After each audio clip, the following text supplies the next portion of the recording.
Assalamualaikum warahmatullahi wabarakatuh. Kami dari kelompok 4 di sini akan mempresentasikan mengenai transaksi di internet dari mata kuliah e-commerce. Sebelumnya, berikut adalah nama kelompok kami. Yang pertama, Mbak Dela Umi Wulandari dengan NIM 084. Yang kedua, Putri Windy Aprilia dengan NIM 092. Yang ketiga, M. Arif Wahyu Al-Akbar dengan NIM 093. Yang keempat, saya sendiri Putri Winda Aprilia dengan NIM 098. Dan yang terakhir, Mas Adi Setio Budi dengan NIM 101.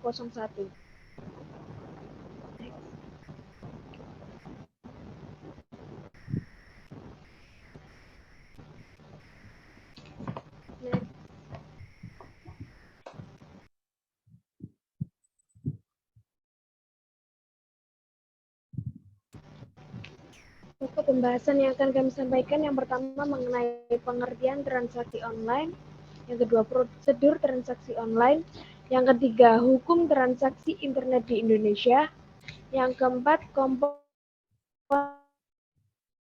yang diperlukan dalam transaksi online. Next.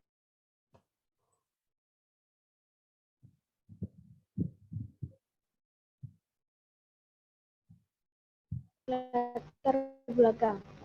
E-commerce atau perniagaan elektronik merupakan semua bentuk transaksi perdagangan barang ataupun jasa yang menggunakan media perantara internet. E-commerce kembali menjadi fenomena yang sangat menarik perhatian masyarakat, meski tetap terbatas pada minoritas masyarakat Indonesia yang mengenal internet saja. Hampir sama pada transaksi jual beli pada umumnya, kesepakatan yang timbul e-commerce adalah melalui online. E-commerce memberikan dampak yang sangat positif, yakni dalam kecepatan dan kemudahan serta kecanggihan dalam melakukan interaksi global tanpa batasan tempat dan waktu, juga tanpa batasan geografis antar negara. Pesatnya perkembangan e-commerce ini dimungkinkan mengingat perdagangan melalui jaringan komputer menjanjikan efisiensi baik dari segi waktu dan biaya serta kenyamanan dalam berinteraksi bagi konsumen dibandingkan dengan pola berinteraksi secara tradisional. Next.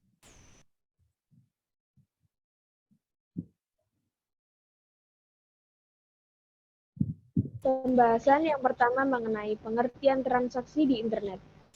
Yang pertama mengenai transaksi. Transaksi adalah suatu kegiatan yang dilakukan oleh seseorang dan dapat menimbulkan perubahan terhadap harta atau keuangan, baik itu bertambah maupun berkurang.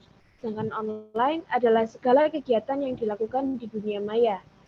Jadi, kesimpulan pengertian dari transaksi online adalah transaksi yang dilakukan penjual dan pembeli secara online melalui media internet tanpa adanya pertemuan secara langsung antara penjual dan pembeli.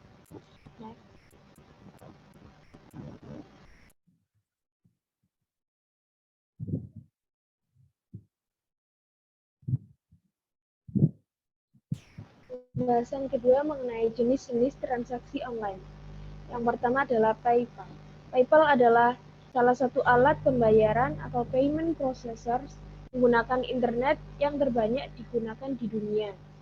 Yang kedua mengenai money broker, merupakan jasa pengiriman uang termurah dan tercepat yang direkomendasikan oleh Eropa. Yang ketiga, transfer antar bank. Transaksi yang paling umum dan simpel dilakukan. Proses adalah pertama, membeli mengirim dana ke rekening penjual, begitu dana masuk, penjual mengirim barang kepada pembeli. Dan yang keempat mengenai cash on delivery. Cara ini masih dibilang cara konvensional, karena jual beli dilakukan secara langsung dengan jarak atau lokasi yang dekat. Biasanya penjual menggunakan perantara atau diwakilkan oleh kurir.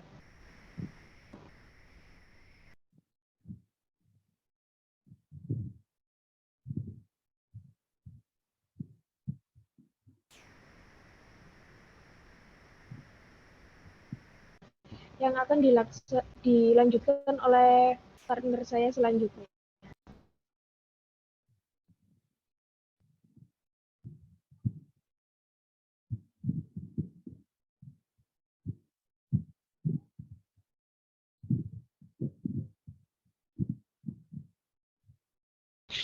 Mungkin bisa di next.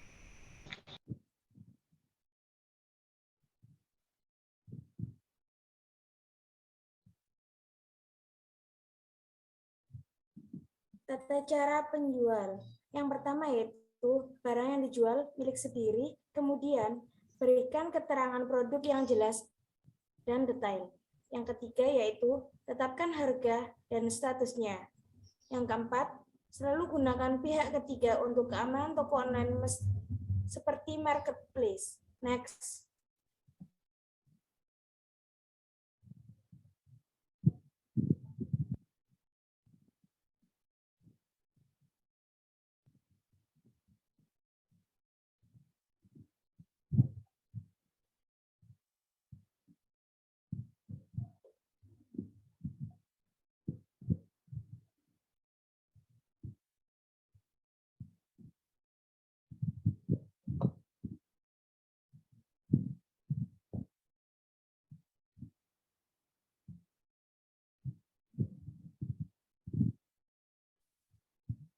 Tata cara pembeli online. Yang pertama yaitu pilihlah barang yang berkualitas dengan harga yang murah. Kemudian gunakan alat komunikasi. Yang ketiga yaitu memanfaatkan jasa rekening bersama. Yang keempat, selalu tanyakan kelengkapan barang kepada penjual sebelum terjadi kesepakatan. Next.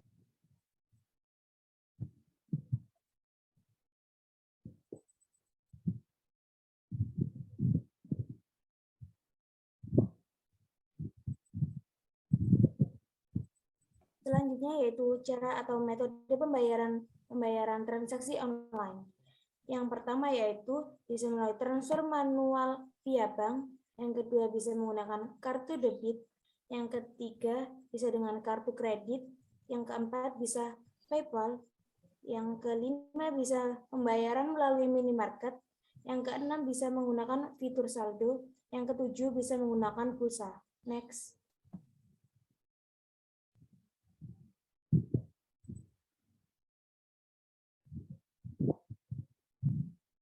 Hukum transaksi internet di Indonesia.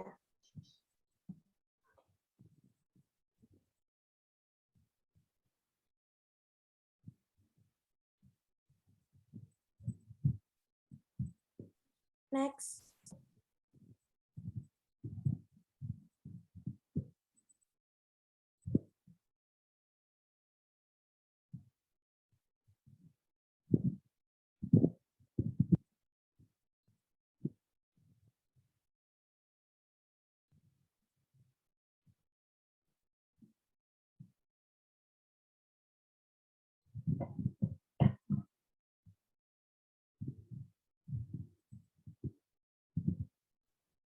Hukum transaksi internet di Indonesia. Transaksi online di Indonesia sudah menjadi kebutuhan masyarakat dengan memanfaatkan internet sebagai tempat membuka usaha online. Begitu banyak usaha online, pemerintah perlu memberikan aturan hukum yang termuat dalam Undang-Undang Internet dan Transaksi Elektronik.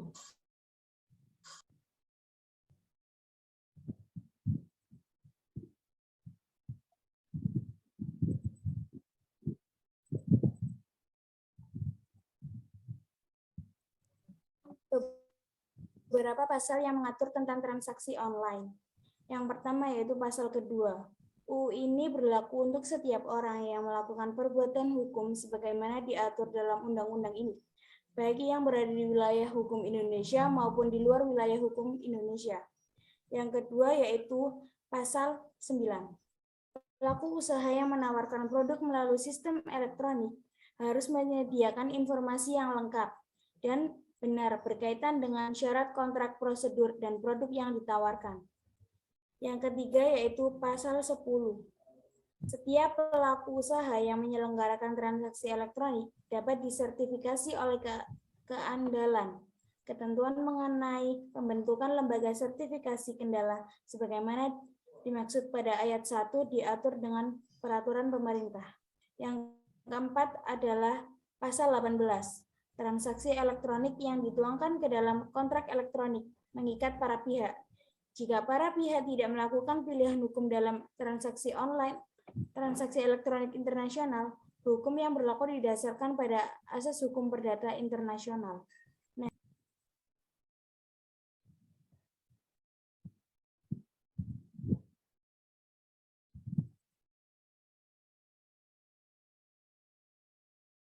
Selanjutnya akan dibacakan oleh Mbak Della. Komponen yang diperlukan dalam transaksi online e-commerce. Next.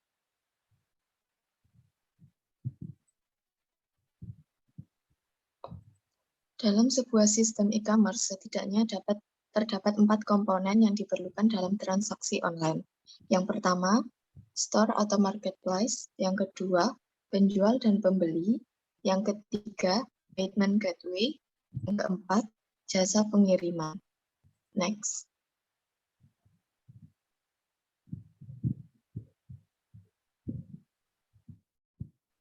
Komponen yang diperlukan transaksi online. Yang pertama, store atau marketplace adalah suatu tempat di internet di mana banyak pihak berkumpul untuk melakukan proses transaksi jual beli. Ada yang ingin mencari suatu barang, dan ada pihak lain yang sedang ingin menjual barang. Contohnya Bukalapak, Tokopedia, dan lain sebagainya. Online store adalah di mana pembeli bisa langsung memesan kepada penjual dan bisa diartikan bahwa ini hanya satu toko yang menjual. Contohnya Matahari Mall, Lazada, Zalora, dan lain sebagainya. Next.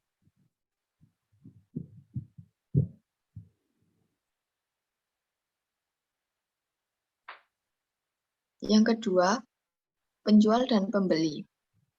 Penjual adalah yang menjual barang atau jasanya kepada konsumen. Sedangkan pembeli adalah orang yang membeli barang yang dijual.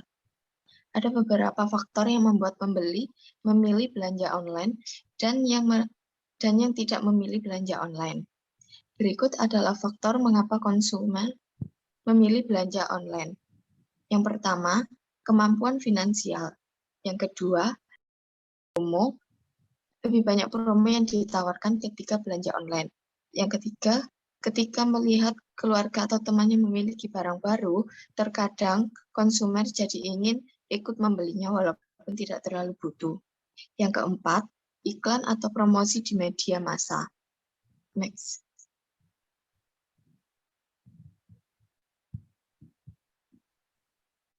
Faktor-faktor peminat memilih untuk belanja online. Yang pertama, transaksi dan perlindungan konsumen. Yang kedua, barang tidak dapat dilihat secara jelas. Yang ketiga, terkadang harga yang ditawarkan lebih mahal dari membeli dengan datang ke tokonya langsung. Yang keempat, barang yang dijual kebanyakan sudah tidak bergaransi atau garansinya tidak bisa dibuktikan. Yang kelima, tidak mengerti cara untuk belanja online dan menurutnya tidak praktis. Yang keenam, proses transaksi atau pengiriman terkadang lama.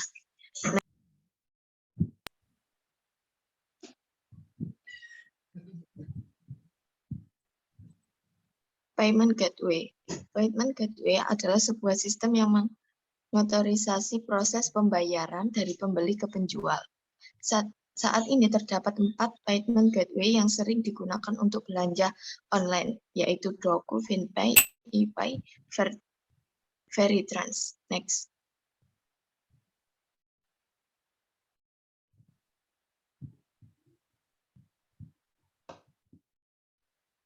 Jasa pengiriman. Perusahaan atau penyedia jasa belanja online harus menyediakan jasa kurir atau jasa pengiriman. Packing atau pengemasan barang, jenis dan kekuatan packing sangat berpengaruh terhadap barang yang akan dikirim. Carilah jasa pengiriman barang yang memiliki jadwal pengiriman setiap hari. Memang cukup sulit untuk mengetahui apakah perusahaan jasa pengiriman tersebut memiliki jadwal pengiriman yang tetap ataukah tidak. Karena ada banyak juga perusahaan jasa pengiriman barang yang menunggu memberangkatkan barang sampai muatan penuh terlebih dahulu. Sehingga hal-hal seperti ini yang harus diperlihatkan oleh perusahaan sehingga terjaga kepercayaan antara penjual dan pembeli. Kelebihan dan kekurangan sistem transaksi online. Yang pertama, kartu kredit memiliki kelebihan dan kekurangan. Kelebihannya yang pertama, proses pembayaran secara real time dan mudah. Yang kedua, dapat digunakan sebagai metode pembayaran di luar negeri, sehingga kamu tidak perlu sering melakukan tarik tunai. Dan yang ketiga, pembayaran tagihan kartu kredit juga dapat kamu lakukan dalam jangka waktu yang berbeda dengan waktu penggunaan. Lalu kekurangannya yaitu sistem pembayaran ini rentan terkena phishing dan berbagai masalah keamanan cyber lainnya. Oleh karena itu, wajib mengetahui keamanan dan validitas suatu website atau situs e-commerce sebelum melakukan pembayaran. Yang kedua ada e-banking. Memiliki kelebihan dan kekurangan. Kelebihannya yang pertama, e-banking merupakan sistem pembayaran yang praktis dan dapat diakses dengan gratis. Yang kedua, selain sebagai sistem pembayaran, juga dapat mengakses transaksi perbankan lainnya seperti pengecekan saldo, membuka rekening tabungan baru, dan lainnya. Kekurangannya yaitu dibutuhkan sinyal koneksi internet yang kuat untuk mendapatkan akses e-banking. Kegiatan transaksi akan terhambat jika sedang berada di daerah yang tidak memiliki sinyal internet yang kuat. Slide selanjutnya akan dibacakan oleh rekan saya.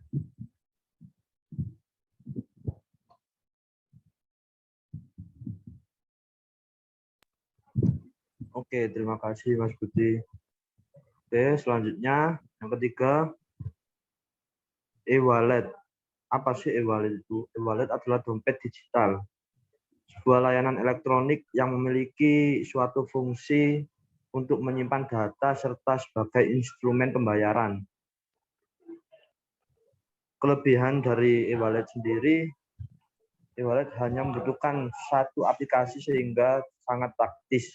Cukup dengan melakukan top up saldo e-wallet, kita dapatnya untuk melakukan berbagai pembayaran dengan cepat.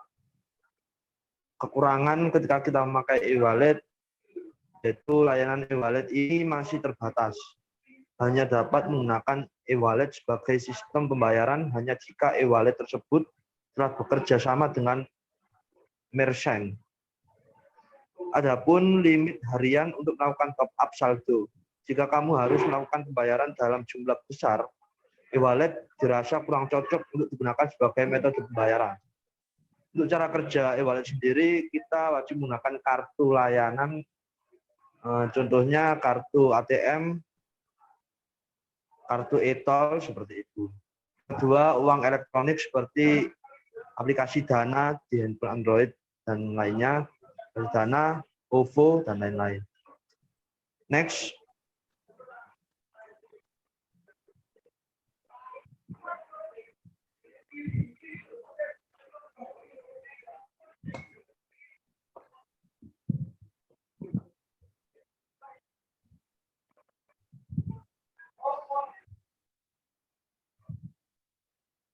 Selanjutnya, nomor 4, QR Code.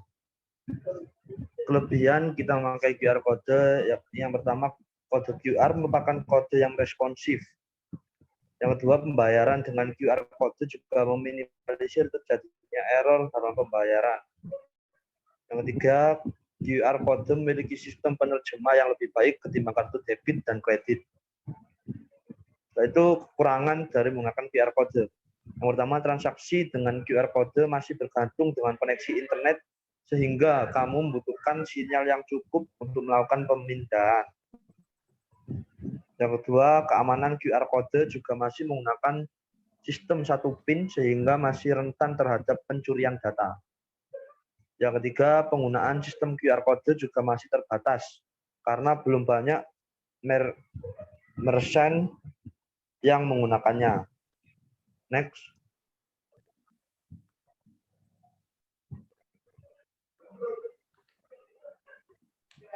Yang kelima, yakni virtual account.